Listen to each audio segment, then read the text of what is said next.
Então, bom dia, dando início à aula de Química, de número 11. O nosso assunto hoje são as propriedades coligativas. Então, vamos lá, vamos ver o que são as propriedades coligativas. São aquelas que percebemos quando é adicionado um soluto não volátil a um solvente. Lembrando que um soluto não volátil tem o seu ponto de ebulição bastante alto. A intensidade com que essas propriedades apresentam-se depende somente da quantidade de partículas do soluto na solução, mas não dependem da natureza do soluto. Então, aqui estão as 4 propriedades coligativas. Hoje a gente vai ver a primeira, que é um efeito tonoscópico, né? Quando a gente adiciona um soluto a uma solução, a um solvente. E ele tem a capacidade, né, de diminuir a pressão de vapor. Então, nós teremos até o final desse semestre a tonoscopia, ebulioscopia, a crioscopia e a osmoscopia. E aí, ó. Então, a tonoscopia, que é o nosso assunto de hoje. É uma propriedade coligativa que estuda o abaixamento da pressão máxima de vapor de um determinado solvente em virtude da dissolução de um soluto não volátil, que pode ser molecular ou iônico. A partir da definição exposta, fica evidente que, para realmente entender o que é tonoscopia, é fundamental conhecer outros 3 conceitos. Então, vamos ver o que é a pressão máxima de vapor. É a força exercida pelo vapor de um determinado líquido nas paredes de um recipiente fechado, quando a velocidade de vapor é igual à velocidade de condensação. Ou seja, quando você tem uma garrafa de água fechada, a água vai evaporar, mas como ela não tem escape, não escapa do recipiente, ela pode voltar para o estado líquido. E isso vai acontecendo sucessivamente, até que a velocidade de evaporação é igual à velocidade de condensação. Então, em um recipiente com certa quantidade de etanol, é um álcool, né, que evapora com a influência da temperatura do ambiente, na medida em que o vapor encontra as paredes do recipiente, ele acaba passando para o estado líquido. Com o tempo, a velocidade de evaporação torna-se igual à velocidade de condensação. E, nesse momento, a força que o vapor exerce nas paredes do recipiente é chamada de pressão máxima de vapor. Então, acontece assim, a água vai evaporando, né? Ela vai ficando retida no recipiente, mais moléculas vão passando para o estado de vapor, o ar chega a ficar todo saturado, quer dizer, não cabe mais, e aí ocorre a condensação. Né? E quando essas velocidades, então, de condensação e evaporação são iguais, é que a pressão do vapor é máxima. A dissolução é outro fator importante, né? Que é a capacidade de um solvente, é a capacidade que um solvente apresenta de dissolver um determinado soluto. Após a dissolução, soluto e solvente passam a estabelecer entre si uma interação intermolecular, ou seja, estão interligados entre moléculas, tá? E o que é um soluto não volátil? Trata-se de um material que apresenta elevado ponto de ebulição, ou seja, não pode transformar-se em gás em temperaturas ambientes. Por exemplo, dessa forma, ao ser adicionado a um solvente, não ocorrerá perda desse material para o ambiente na forma de gás. O soluto não volátil molecular é aquele que não é capaz de sofrer ionização ou dissociação iônica ao ser dissolvido em um solvente. Assim, se adicionarmos uma molécula desse soluto no solvente, ela ficará apenas no meio, como, por exemplo, o açúcar em água, né? Se a gente misturar água com açúcar, o açúcar vai ficar ali, ele não vai se dissociar, como, por exemplo, uma substância iônica, né? Como o sal. Então, o soluto não volátil iônico é aquele que sofre o fenômeno da dissociação ou ionização. Ou seja, nele ocorre o rompimento das ligações entre os átomos, o que provoca o fracionamento da unidade molecular. Quer dizer, a molécula ela vai se separar realmente. Se dissolvermos 1 mol de ácido sulfúrico, por exemplo, em água, por exemplo, teremos a presença de 2 mols do cátion hidrônio, tá aqui, ó, e 1 mol do ânion sulfato no meio, como mostra a equação abaixo. Entendendo a tonoscopia. Agora a gente entra realmente no assunto, né? Então, para compreender a tonoscopia, vamos estudar rapidamente o comportamento de líquidos como a água e o etanol. Os pontos de ebulição desses dois solventes são, respectivamente, 100 para a água e 78 para o álcool, para o etanol. Assim sendo, o etanol evapora mais rápido do que a água quando estão na mesma temperatura e na mesma quantidade. Se houver 50 mililitros de etanol em um recipiente e 50 mililitros de água em outro recipiente, por exemplo, ambos fechados e a 25 graus Celsius, a pressão máxima de vapor no recipiente com etanol será maior, porque a quantidade de vapor é maior em seu interior. É uma coisa bem lógica, né? Então, graficamente falando, sempre que a curva de um líquido encontra-se mais afastado do eixo Y, a pressão máxima de vapor será maior. Aqui no eixo Y, a gente tem a pressão, no eixo X, a temperatura. Então, aqui a gente tem a propanona, né, em amarelo, a curva da propanona, que é a acetona, por exemplo, o etanol, a água e o ácido etanóico, que é o vinagre. Então, a gente pode perceber que quanto mais próximo do Y, maior será a pressão de vapor, por evaporarem mais rápido. Quem tem acetona pode perceber que muitas vezes o vidrinho vai diminuindo sem utilizar, né? Porque ele vai evaporando mais rápido.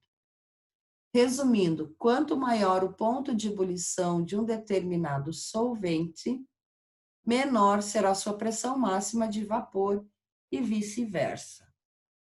Sim, também é bem óbvio, né?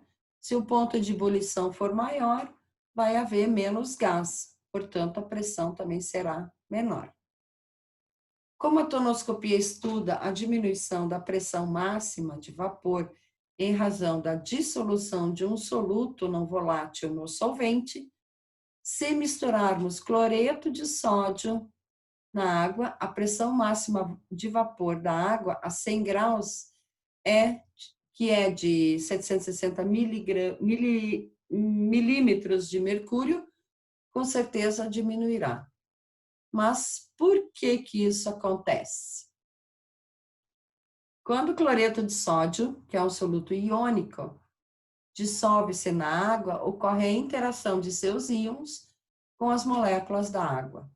Essa interação torna mais difícil a evaporação do solvente. Como a evaporação foi dificultada, haverá menos vapor de água no recipiente, o que causará, então, uma diminuição da pressão máxima de vapor. Assim, quanto maior a quantidade de cloreto de sódio em uma mesma quantidade de água, mais difícil será a evaporação e menor ainda será a pressão máxima de vapor. Então, assim que a gente consegue diminuir a pressão máxima de vapor, né? Adicionando um soluto não volátil. Aqui a gente tem umas equações, né? Umas fórmulas, onde a variação da pressão vai ser P2 menos P, onde P2 é a pressão de vapor do solvente e P é a pressão de vapor da solução. Essa aqui a gente vai usar bastante. Essa aqui é chamada a equação de abaixamento relativo da pressão máxima de vapor. O X1, se vocês talvez não lembram, seja a fração molar. Aqui, então, no próximo exercício que a gente vai fazer, a gente vai ter que calcular. Então, essa é uma relação que se utiliza bastante. Lembrando que a fração molar é o número de mols do soluto sobre a soma do número de mols do soluto mais o número de mols da solução. Aqui, novamente, outras fórmulas, que na sequência a gente vai utilizar também. Mais algumas equações ainda.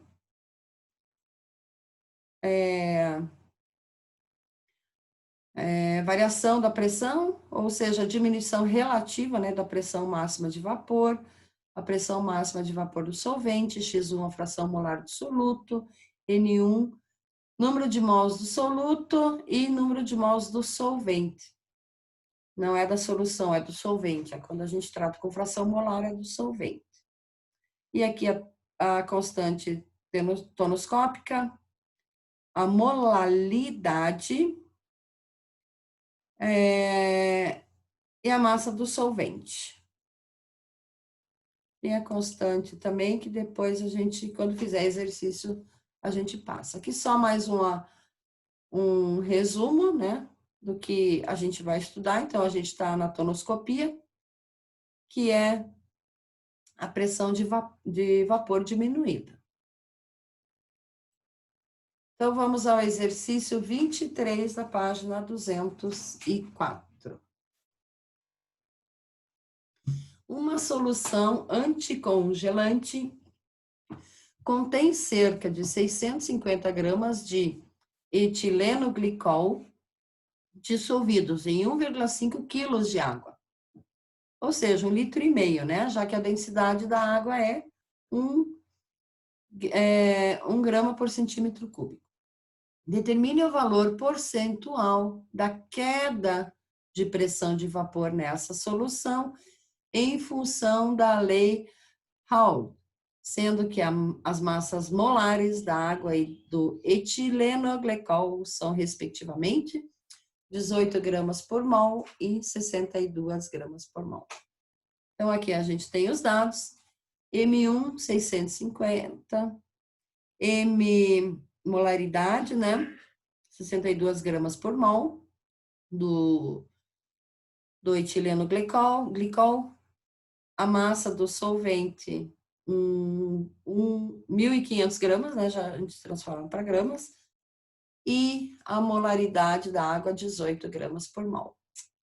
Então, utilizando a lei do abaixamento, a fórmula, né, da lei de Raoult, a gente vai ter abaixamento absoluto da pressão máxima de vapor, vai depender da temperatura. P2 é a pressão de vapor do solvente, no caso da água, e X1 é a fração molar do soluto. Então, a relação a variação da pressão sobre P2 é o abaixamento relativo da pressão máxima de vapor, que não depende da temperatura, e é o que queremos encontrar. Então, a gente vai encontrar essa relação aqui. Para descobrir esse abaixamento relativo da pressão máxima de vapor, é preciso saber o valor da fração molar do soluto, que é o X1, que é dada por X1 igual a N1 mais N1 mais N2. Esqueci de sobrescrever o número 1 e o número 2, mas tudo bem.